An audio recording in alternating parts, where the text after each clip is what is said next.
Hello everyone. तो guys अब हम लोग स्टार्ट कर रहे हैं हमारा new chapter that is your chemical kinetics. और इसको भी हम लोग वन शॉट के अंदर ख़त्म कर देंगे, है ना।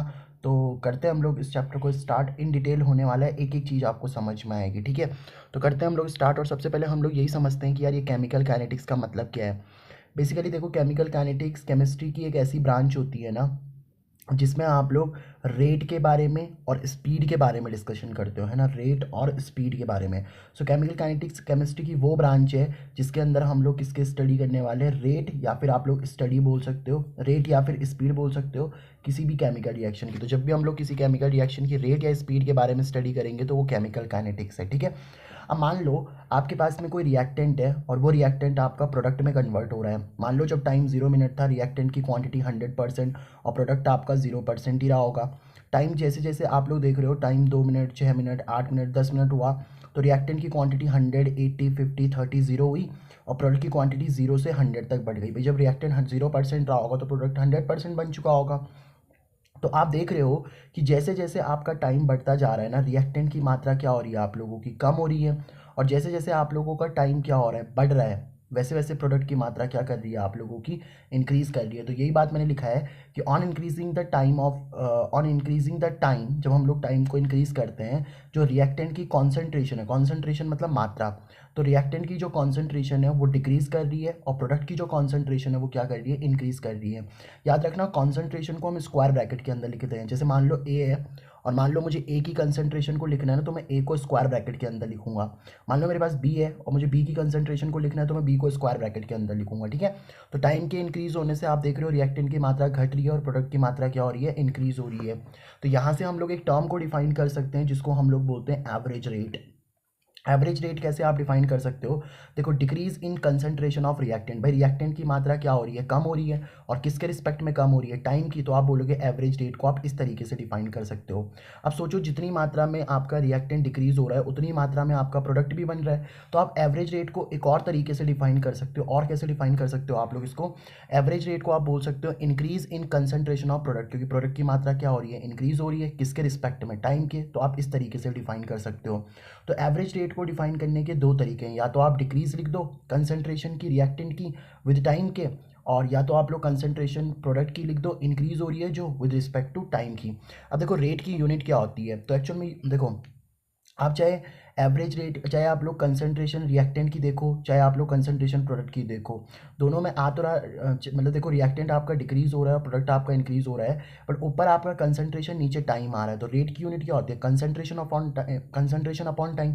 अब कंसंट्रेशन की यूनिट क्या हो गई, मोल्स पर लीटर, और टाइम की यूनिट क्या है, सेकंड। ये सेकंड इधर जाके मल्टीप्लाई होगा तो क्या बनेगा, मोल्स पर लीटर सेकंड। और देखो, यहाँ लीटर की पावर 1 लिख सकता हूँ, सेकंड की पावर 1, तो ये लीटर की पावर 1 जाएगी ऊपर, तो लीटर की पावर -1 और सेकंड की पावर -1, यानी कि यूनिट बन गई moles litre inverse second inverse. तो ये आपकी यूनिट हो जाएगी रेट की, ठीक है।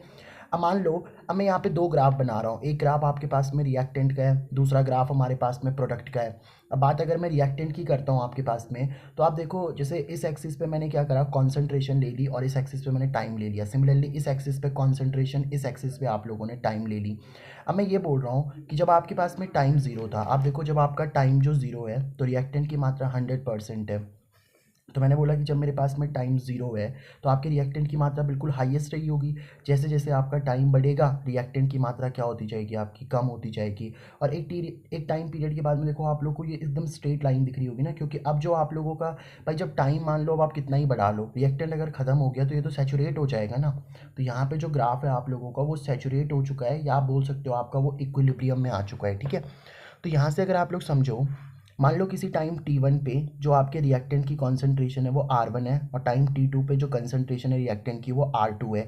तो रिएक्टेंट के लिए फॉर्मूला क्या बन जाएगा, सिंपल सी बात है, देखो ऊपर कंसंट्रेशन नीचे टाइम आता है ना, कंसंट्रेशन अपॉन टाइम।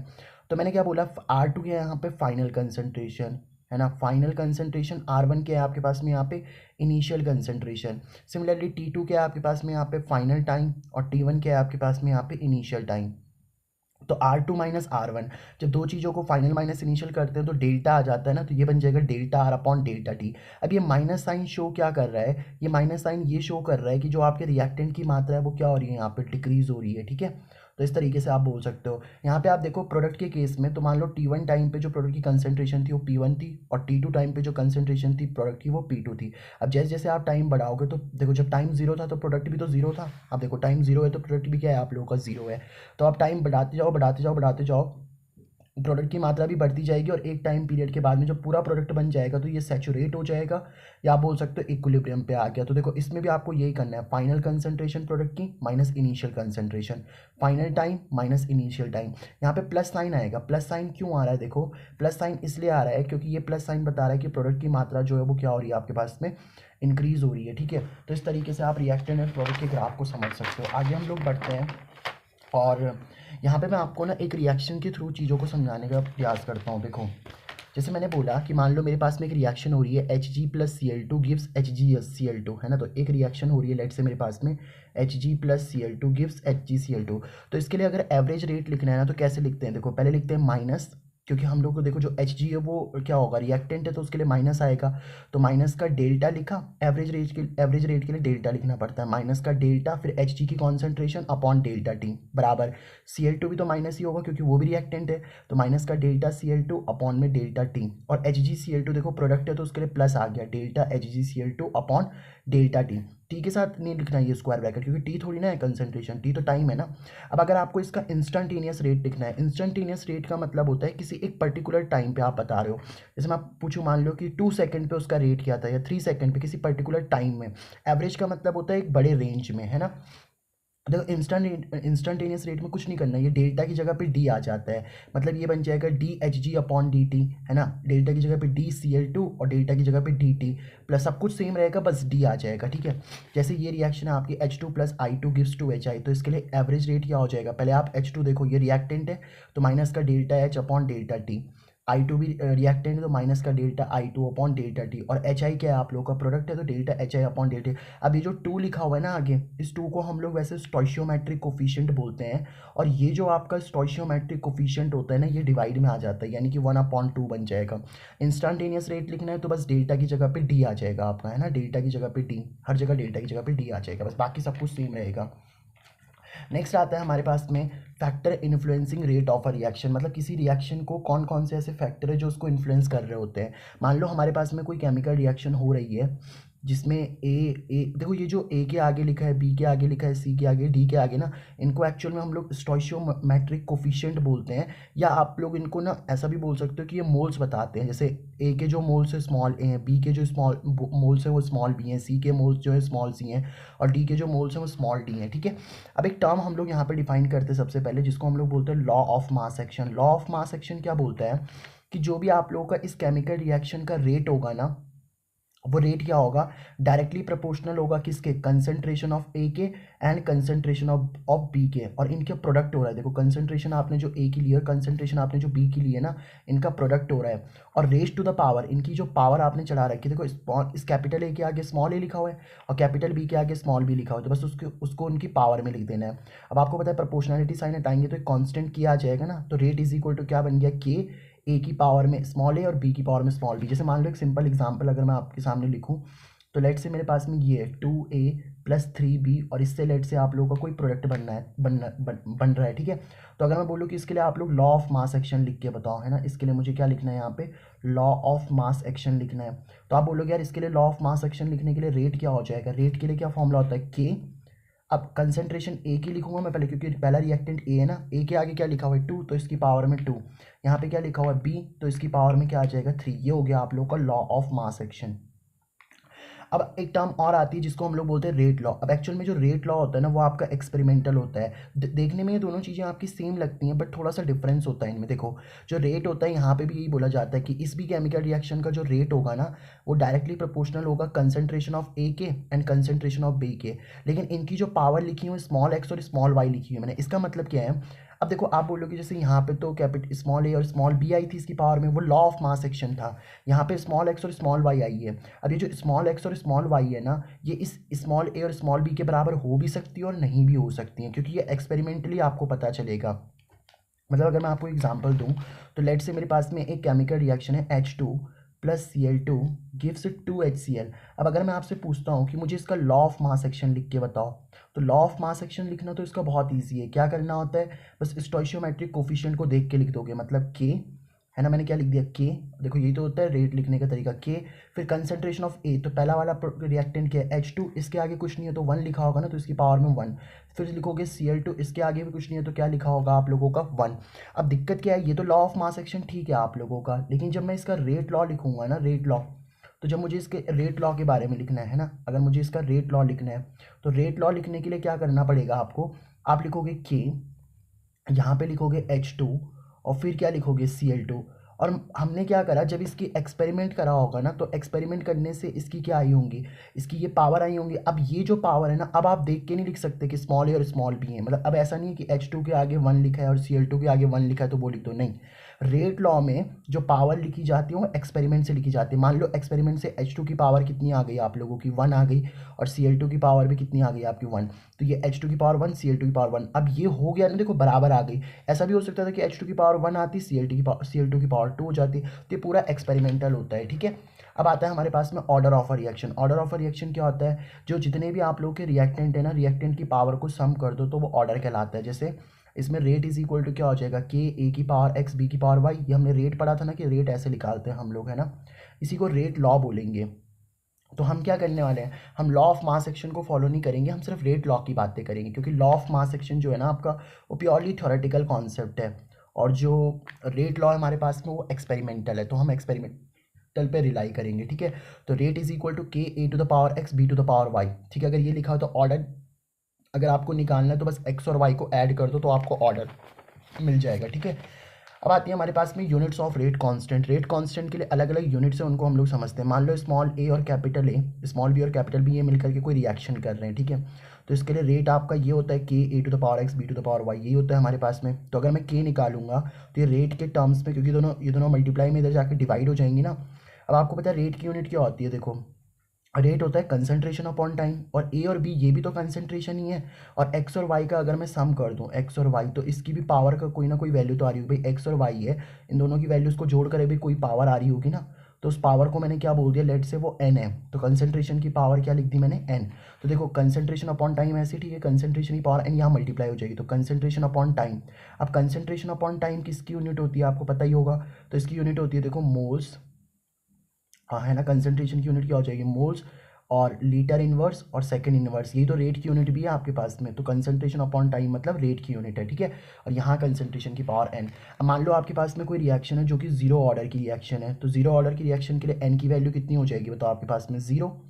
एन की वैल्यू कितनी हो जाएगी हमारे पास में, जीरो। जीरो ऑर्डर रिएक्शन का मतलब है कि एन की वैल्यू जीरो है, ये जो मैंने कंसंट्रेशन की पावर एन लिख रहा हूँ ना, इसकी जगह जीरो पुट करना है। तो के इज इक्वल टू क्या आ जाएगा, देखो पहले आ जाएगा कंसंट्रेशन अपॉन टाइम। अगर आपको ऐसा समझ नहीं आ रहा है तो ऐसे लिखो कि हम लोग ऊपर लिखेंगे रेट, और नीचे आ जाएगा क्या, कंसंट्रेशन की पावर एन, ऐसे निकालते हैं हम लोग के की वैल्यूज़ को, है ना, ऐसे के की वैल्यू निकलेगी। तो आप बताओ रेट की यूनिट क्या होती है, moles, litre inverse, second inverse, ये तो रेट की यूनिट चल रही है, उसको लिख दिया मैंने। कंसंट्रेशन देखो, कंसंट्रेशन की यूनिट क्या होती है, मोल्स, लीटर इनवर्स, लेकिन एन क्या है, एन मतलब जीरो ऑर्डर रिएक्शन है, तो एन की वैल्यू कितनी हो गई, जीरो। किसी की पावर जीरो होगी तो आंसर 1 आ जाएगा, तो आंसर क्या आ जाएगा आपका, moles, litre inverse, second inverse, ठीक है। अब मान लो एन की वैल्यू 1 है, तो एन की वैल्यू 1 हो गई तो फर्स्ट ऑर्डर रिएक्शन हो जाएगी, तो बस आपको यहाँ पे एन की जगह 1 पुट कर देना है। तो रेट की value moles, litre inverse, second inverse, concentration की यूनिट मोल्स, लीटर इनवर्स, और इसकी पावर एन होगी, मतलब अगर 1 होगी तो 1 ही तो आ जाएगा आंसर।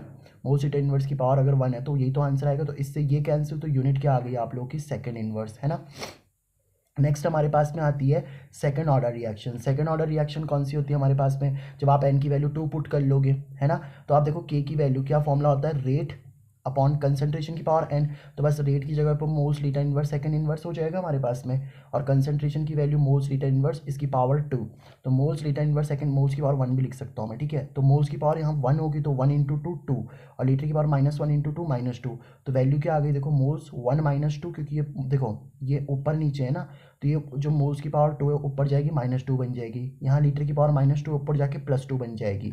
तो मोल्स और मोल्स में मोल्स कॉमन ले लिया मैंने, और -1 -2 हो गया, है ना। तो जब आप इसको सॉल्व करोगे तो 1 -2 इज -1, -1 + 2 इज 1, और सेकंड की पावर -1, तो ये आ गई आप लोग की के की यूनिट, मोल्स -1, लीटर -1 और सेकंड -1, तो ये हो गई आप लोग की यूनिट ऑफ रेट कांस्टेंट। अब हमारे पास में आती है मॉलिक्यूलरिटी ऑफ अ रिएक्शन। देखो मॉलिक्यूलरिटी ऑफ अ रिएक्शन क्या होती है कि जैसे मान लो आपके पास में एक फिक्स पॉइंट है, तो एक इस फिक्स पॉइंट पे आकर के कितने रिएक्टेंट के जो पार्टिकल्स हैं वो कोलॉइड कर रहे हैं, है ना, उसी को हम लोग मॉलिक्यूलरिटी बोलते हैं। ठीक है, ठीक है, उसी को हम लोग क्या बोलेंगे, मॉलिक्यूलरिटी।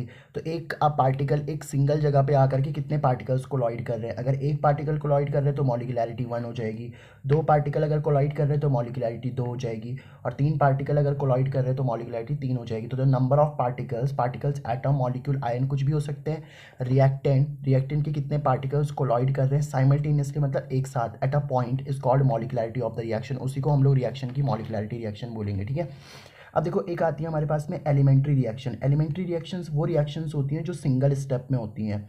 सिंगल स्टेप मतलब वो एक ही स्टेप में हो जाएंगी। ठीक है, जैसे मान लो आपके पास में अमोनिया है और अमोनिया को आपने तोड़ा तो N2+3H2 बन रहा है हमारे पास में, है ना। तो आप देखो अमोनिया के कितने मोल्स हैं, यहाँ पे एक मोल लिया आपने, तो इसलिए इसको बोला जाएगा यूनिमॉलिक्यूलर रिएक्शन। यूनि का मतलब होता है 1, तो इसकी मॉलिक्यूलरिटी 1 है।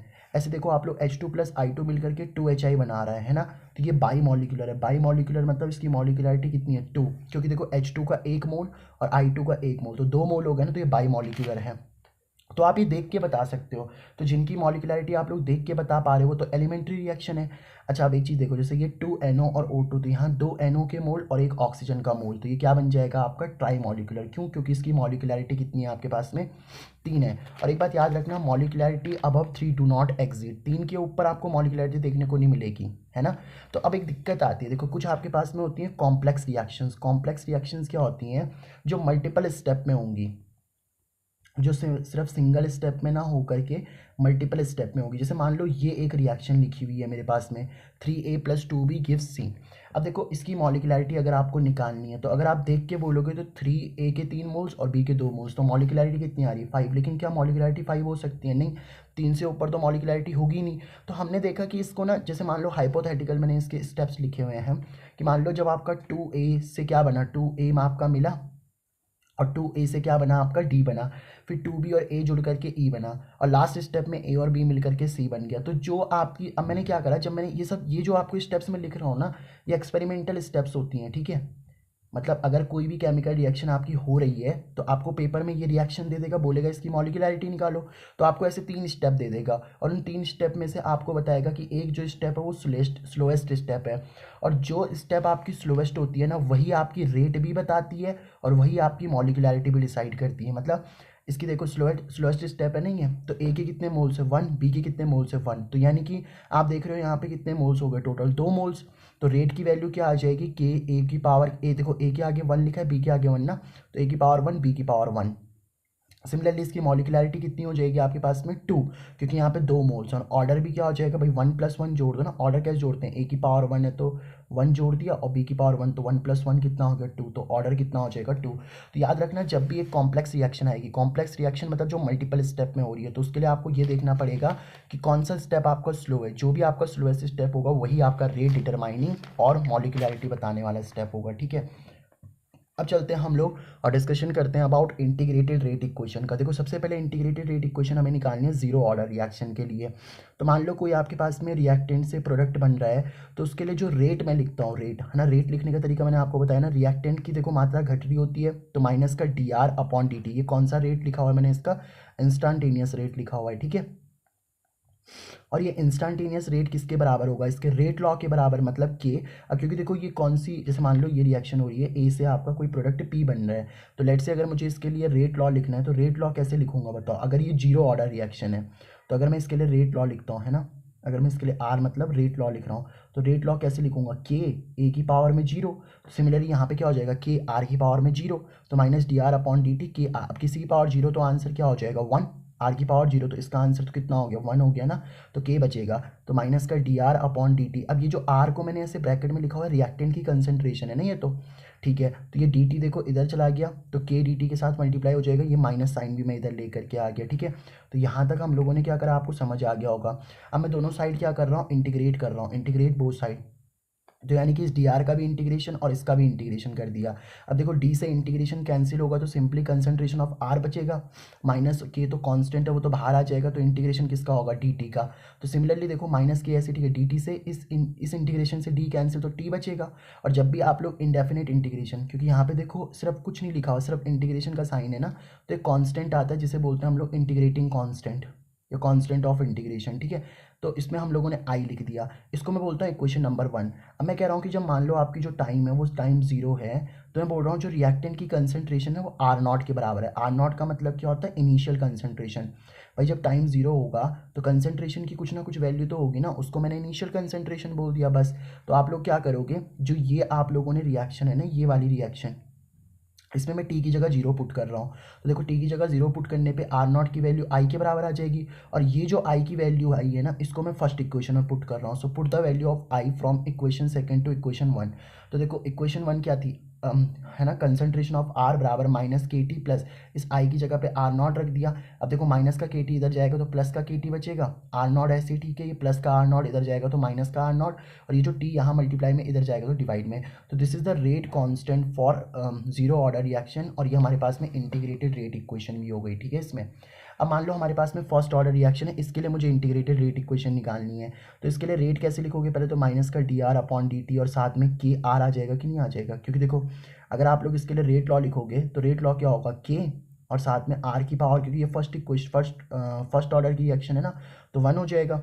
अब आप एक चीज़ देखो, अगर ये जो आपके पास में आर है, सॉरी, तो ये आर अगर यहाँ मल्टीप्लाई में इधर जाके क्या हो जाएगा, आप लोगों का डिवाइड हो जाएगा, है ना। तो ये आर यहाँ पे मल्टीप्लाई में तो इधर जाके डिवाइड हो जाएगा। सिमिलरली ये डी टी जो यहाँ डिवाइड में उधर जाके मल्टीप्लाई, और ये माइनस का साइन में इधर लेकर के आ गया। अब दोनों साइड अगर आप इंटीग्रेट करोगे तो यहाँ पे क्या होगा, इंटीग्रेशन इस डी आर को मैंने यहाँ लिख दिया, और आर तो आपका नीचे चल ही रहा है, और इधर भी हो जाएगा इंटीग्रेशन। देखो माइनस का जो के होगा, ये तो क्या आप लोगों का कॉन्स्टेंट, ये तो बाहर आ जाएगा, तो इंटीग्रेशन किसका हो जाएगा, डी टी का। तो देखो 1 अपॉन आर का इंटीग्रेशन आपने पढ़ा होगा ना, 1 अपॉन एक्स का इंटीग्रेशन क्या होता है, अगर यहाँ डी एक्स और यहाँ एक्स है तो होता है आपके पास में लॉग एक्स। तो सिमिलरली आर और डी आर है तो इसका इंटीग्रेशन क्या हो जाएगा, लॉग और साथ में कंसंट्रेशन ऑफ आर माइनस के ऐसे ठीक है, डी से इंटीग्रेशन कैंसिल तो टी, और प्लस में एक इंटीग्रेशन कांस्टेंट आएगा आई। इसको मैं बोल देता हूँ इक्वेशन नंबर 1। अब फिर से वही बात है कि अगर टाइम 0 है तो मैं बोल रहा हूँ रिएक्टेंट की कॉन्सेंट्रेशन आर नॉट रही होगी, इसको मैं बोल रहा हूँ इनिशियल कॉन्सेंट्रेशन, ठीक है।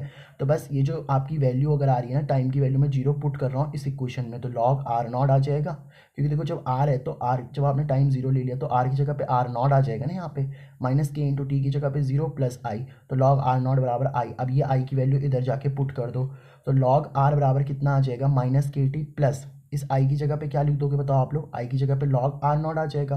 अब मैंने क्या करा, ये माइनस का के टी था, इधर जाके प्लस का के टी हो गया, लॉग आर नॉट ऐसे ठीक है, प्लस का लॉग आर है उधर जाके माइनस का लॉग आर हो जाएगा। अब क्या बचा यहाँ पे के, देखो ये जो टी यहाँ मल्टीप्लाई में उधर जाके divide, log R naught upon R. अब आपने एक फॉर्मूला पढ़ा होगा लॉग का, लॉग एम अपॉन एन, वो होता है लॉग एम माइनस में लॉग एन। तो लॉग में अगर दो नंबर आपके किस में होते हैं बताओ, डिवाइड में होते हैं ना, तो सब्ट्रैक्ट हो जाते हैं, तो ये बन जाएगा log R naught minus log R था ना, तो log R naught upon R बन जाएगा। और देखो अगर मुझे इसे बेस 10 में कन्वर्ट करना है, तो अगर मान लो ये लॉग जो ये बेस ई का होगा, तो ई से अगर 10 जाना है ना हमें, ई मतलब एक आइलर्स कांस्टेंट, एक नंबर होता है, कांस्टेंट होता है ना, ई क्या होता है आपके पास में एक आइलर्स कांस्टेंट होता है, जिसकी जो अप्रॉक्सीमेट वैल्यू होती है वो 2.718 होती है। तो अगर उससे आपको लॉग बेस 10 में जाना है तो 2.303 से मल्टीप्लाई करना पड़ेगा। तो बस ये आ जाएगी आपकी integrated rate equation for first order reaction, ठीक है। तो K is equal to 2.303 T log, और ये आपकी वैल्यू आ जाएगी, ठीक है। अब हम लोग इसके बाद आगे करते हैं, और हम लोग यहाँ पे बात करते हैं half life of a reaction की। देखो half life of a reaction क्या होता है, the time in which the concentration of a reactant is reduce to 1/2 of its initial concentration. मतलब मान लो कि पहले हमारे पास में कोई रिएक्शन थी, उसकी शुरुआत में जो कंसंट्रेशन थी वो 50 थी, मान लो, है ना, जो उसकी कंसंट्रेशन थी वो कितनी थी आपके पास में, 50 मोल्स पर लीटर थी। अब मान लो टाइम जो है आप लोगों का, और इस टाइम पे जो आपका टाइम था, लेट से जो भी टाइम रहा होगा, तो अगर जब इसकी कंसंट्रेशन, मान लो इसकी कंसंट्रेशन जो अब आप लोग की टाइम मान लो 0 था उस टाइम पे, तो कंसंट्रेशन जब मैं बोल रहा हूँ कि इसकी 25 मोल्स पर लीटर हो गई होगी, तो कुछ ना कुछ टाइम तो लगा होगा ना। तो वो कितना टाइम लगा, उसी को बोलते हैं हम लोग half life of a reaction, मतलब अब वो आधा रिएक्शन बची हुई है ना, तो एस वो time, the time in which the concentration of a reactant is reduce to 1/2 of its initial concentration, जब इसकी इनिशियल कंसंट्रेशन का ये 1/2 बचा हुआ होता है तो उसको हम लोग half life of a reaction बोलते हैं। देखो जीरो ऑर्डर रिएक्शन के लिए अगर हम लोग बात करें तो आपने जीरो ऑर्डर रिएक्शन के लिए रेट कांस्टेंट की वैल्यू निकाली थी अभी, के इज इक्वल टू क्या होता है वहाँ पे R naught minus R upon T. अब मैं बोल रहा हूँ जब आपका टाइम क्या हो चुका होगा टी हाफ, तो जो रिएक्टेंट की कंसंट्रेशन है, फाइनल रिएक्टेंट की कंसंट्रेशन, वो इनिशियल रिएक्टेंट की कंसंट्रेशन का हाफ हो चुका होगा, 1/2 ऑफ आर नॉट, है ना। तो के बराबर क्या आ जाएगा, देखो इस आर नॉट की जगह तो मैंने आर नॉट ही रखा, इस आर की जगह पे मैंने ये रख दिया, है ना, आर की जगह पे क्या रख दिया मैंने 1/2 आर नॉट, साथ में इस टी की जगह पे टी हाफ रख दिया क्योंकि आप हाफ लाइफ पे निकाल रहे हो। तो इस टी हाफ को इधर चला जाएगा ये आपका, और ये के इधर डिवाइड में आ जाएगा।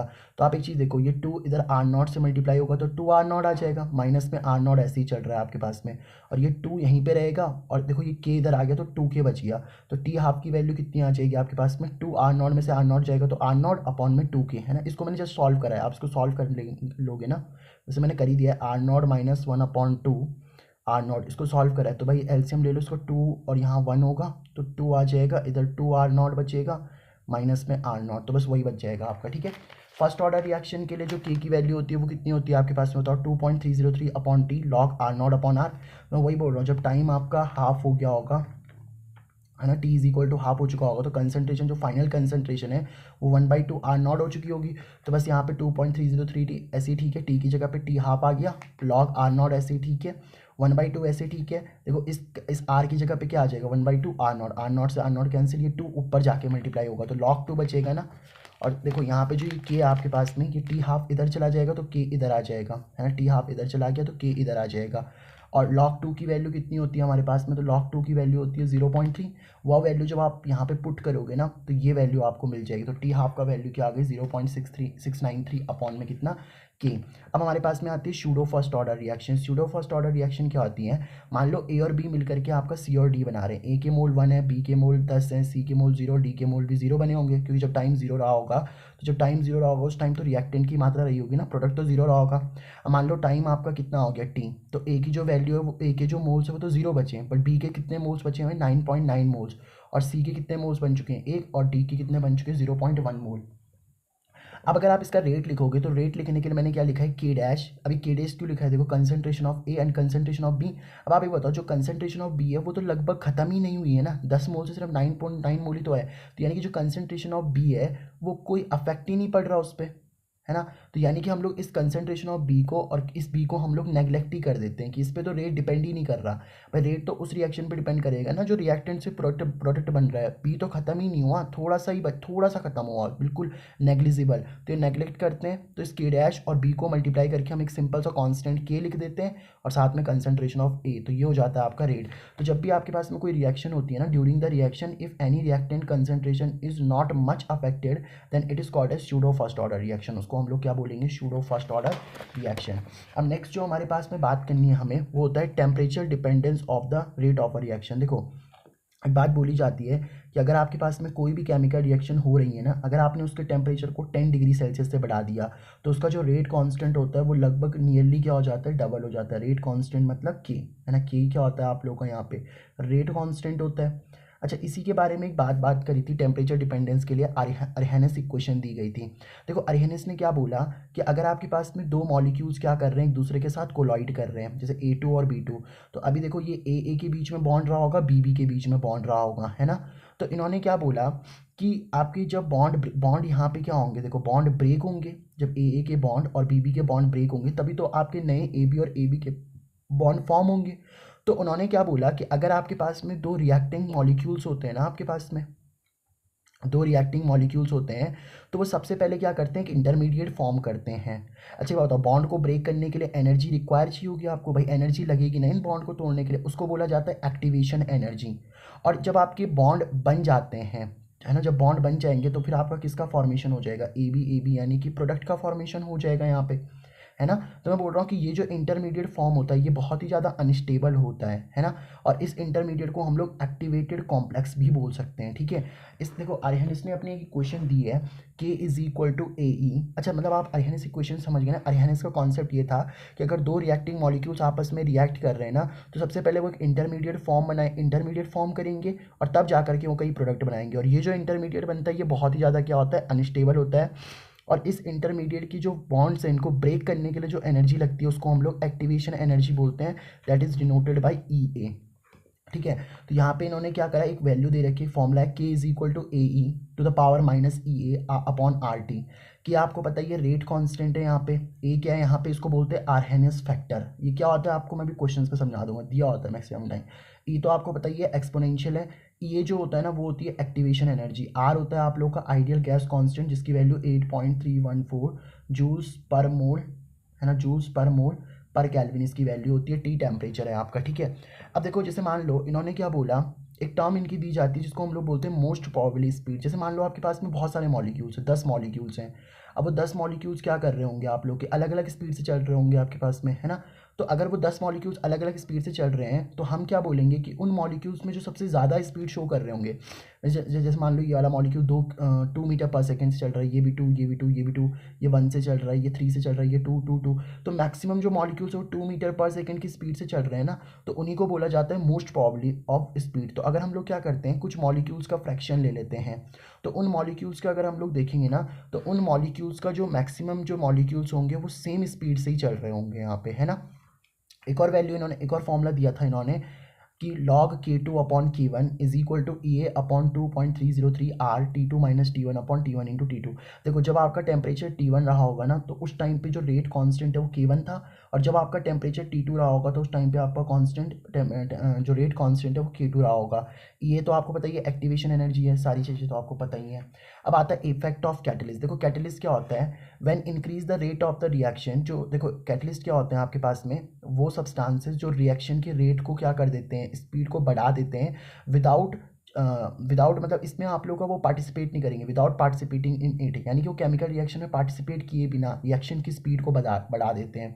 अब आपको क्या करना है, मान लो कि जैसे आपके पास में एक स्मॉल अमाउंट ऑफ कैटलिस्ट भी है ना, तो स्मॉल अमाउंट ऑफ कैटलिस्ट भी लार्ज अमाउंट की कैटलिसिस कर सकता है। मतलब क्या है कि अगर मान लो कोई रिएक्शन है और उस रिएक्शंस के मॉलिक्यूल्स काफ़ी बड़े हैं साइज़ में, तो अगर हम लोग छोटे कैटलिस्ट को डालते हैं तो क्या वो रिएक्शन को बढ़ा पाएंगे, तो ऐसा नहीं होता है। देखो अगर मॉलिक्यूल्स आपके बड़े बड़े भी हैं ना और कैटलिस्ट आप लोग स्मॉल अमाउंट भी डाल रहे हो, या ऐसा बोल लो कि आपके पास में जो रिएक्टेंट है, रिएक्टेंट की मात्रा बहुत ज़्यादा हाई है, और रिएक्टेंट की मात्रा अगर बहुत ज़्यादा हाई है और अगर आप छोटे छोटे कैटलिस्ट भी डालते हो ना, स्मॉल अमाउंट ऑफ कैटलिस्ट भी डालते हो, तो वो रिएक्शन की स्पीड को क्या कर सकते हैं, बढ़ा सकते हैं यहाँ पे। ठीक है, अब देखो एक बात याद रखना कि जो आपके कैटलिस्ट होते हैं ना वो कभी भी क्या नहीं करते, do not brings change in equilibrium state और नॉट अदर फैक्टर। चाहे मतलब आपके और भी फैक्टर हो, चाहे आपकी एनर्जी हो, गिब्स फ्री एनर्जी हो, ये जितनी भी एनर्जी होती है ना, इनमें कैटलिस्ट कोई भी इफेक्ट नहीं डालते। इस बात का मतलब क्या है कि जैसे मान लो कोई रिएक्शन रिएक्टेंट से प्रोडक्ट बना रही है और प्रोडक्ट से रिएक्टेंट बना रही है, तो यहाँ पे एक इक्विलिब्रियम जनरेट हो चुका है।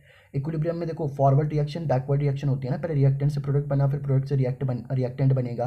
तो ये जो भी आपकी रिएक्शन हो रही है ना, इस पर किसका फर्क नहीं पड़ रहा है, कैटलिस्ट का कोई फर्क ही नहीं पड़ रहा है। कैटलिस्ट जितना रिएक्टेंट से प्रोडक्ट बनाएगा उतना प्रोडक्ट से रिएक्टेंट भी बनाएगा। ठीक है, अब अगर देखो अरहनिस ने एक बात बोली थी, एक्चुअल में कैटलिस्ट का इफेक्ट क्या होता है, समझो बात को। कैटलिस्ट का क्या यूज़ है, जैसे मान लो जब हमने कैटलिस्ट को यूज़ करा ना, तो कैटलिस्ट को यूज़ करने पे क्या हो रहा था, उसी रिएक्शन को होने में टाइम कम लग रहा था। मतलब जो आपका इंटरमीडिएट फॉर्म हो रहा है ना, यहाँ पे आप एक चीज़ देखो, जब इन दो मॉलिक्यूल्स को बना करके यहाँ पे इंटरमीडिएट फॉर्म हो रहा है, तो हम लोगों ने क्या बोला कि जो इंटरमीडिएट फॉर्म हो रहा है ना, जब आपने कैटलिस्ट का इस्तेमाल करा तो इंटरमीडिएट जल्दी जल्दी बन चुका होगा, और जब हमने कैटलिस्ट का इस्तेमाल नहीं करा तो देखो उसी इंटरमीडिएट को बनने में बहुत ज़्यादा टाइम लग रहा है। ठीक है, अब आती है हमारे पास में collision theory of chemical reaction. Collision theory क्या बोलती है कि अगर आपके पास में दो मॉलिक्यूल्स क्या कर रहे हैं, कोलॉइड कर रहे हैं एक दूसरे के साथ में, तो उस केस में जो आपकी एक्टिवेशन एनर्जी होती है वो मेन फैक्टर होती है। सिंपल सी बात है भाई, अगर मान लो आपके दो मॉलिक्यूल्स को, मान लो कोई रिएक्शन अगर होना चाह रही है, तो अगर आप लोग कम एक्टिवेशन एनर्जी भी दोगे, जैसे मान लो ये दो मॉलिक्यूल्स हैं और ये दो मॉलिक्यूल्स क्या चाहते हैं कि हम लोग एनर्जी करके क्या बना सके, प्रोडक्ट बना सके, तो दो मॉलिक्यूल्स अगर रिएक्शन करके प्रोडक्ट बनाना चाह रहे हैं तो उनको एक्टिवेशन एनर्जी कम लगेगी, और अगर दो मॉलिक्यूल्स रिएक्शन करके प्रोडक्ट नहीं बनाना चाहते तो उनके लिए एक्टिवेशन एनर्जी हाई लगेगी। तो एक्टिवेशन एनर्जी क्या होती है, दो मॉलिक्यूल्स अगर एक दूसरे के साथ कोलाइड करके प्रोडक्ट बनाएंगे या नहीं बनाएंगे, उसमें एक्टिवेशन एनर्जी का मेन फैक्टर होता है, और इनका ओरिएंटेशन भी एक मेन फैक्टर होता है। मतलब दो मॉलिक्यूल्स एक दूसरे को कैसे अप्रोच कर रहे हैं ना, वो भी बड़ी इंपॉर्टेंट बात होती है, और ये दोनों के दोनों फैक्टर ही रिएक्शन के रेट को क्या करने में इस्तेमाल करते हैं, इंक्रीज करने में। एक होता है हमारे पास में कोलिजन फ्रीक्वेंसी। कोलिजन फ्रीक्वेंसी क्या होता है, द नंबर ऑफ कोलिजन पर सेकंड पर यूनिट वॉल्यूम है। जैसे आपने एक छोटा सा वॉल्यूम ले लिया, तो इस छोटे से वॉल्यूम में 1 सेकंड में कितने कोलिजन हो रहे हैं, कितने आपके मॉलिक्यूल्स आकर के टकरा रहे हैं, उसको कोलिजन फ्रीक्वेंसी बोलते हैं। इसको जेड से नोट करते हैं। मान लो किसी रिया ए प्लस बी मिलकर के आपका प्रोडक्ट बना रहा है, तो इसके लिए जो रेट होगा ना, उस रेट को ऐसे लिखा जाता है Z A B. Z A B क्या है हमारे पास में यहाँ पे, कोलिजन फ्रीक्वेंसी ए बी की, मतलब इस ए बी के लिए, है ना। अच्छा, और ई की पावर माइनस, ये तो आपने पढ़ा ही था अभी यहाँ पे, है ना। तो कोलिजन फ्रीक्वेंसी के लिए आप लोग ये वाला फॉर्मूला भी याद रखना, ठीक है। तो यहाँ पे होता है हमारा ये वाला चैप्टर खत्म, केमिकल काइनेटिक्स का। देखो बेस्ट नोट्स हैं, टाइम लगता है यार इन नोट्स को बनाने में, तो आप लोग प्लीज़ थोड़ा सा सपोर्ट करो, चैनल को सब्सक्राइब वगैरह कर दो यार, दोस्तों के साथ शेयर करो। बाकी मिलते हैं नेक्स्ट वीडियो में, तब तक के लिए बाय बाय, पढ़ते रहो।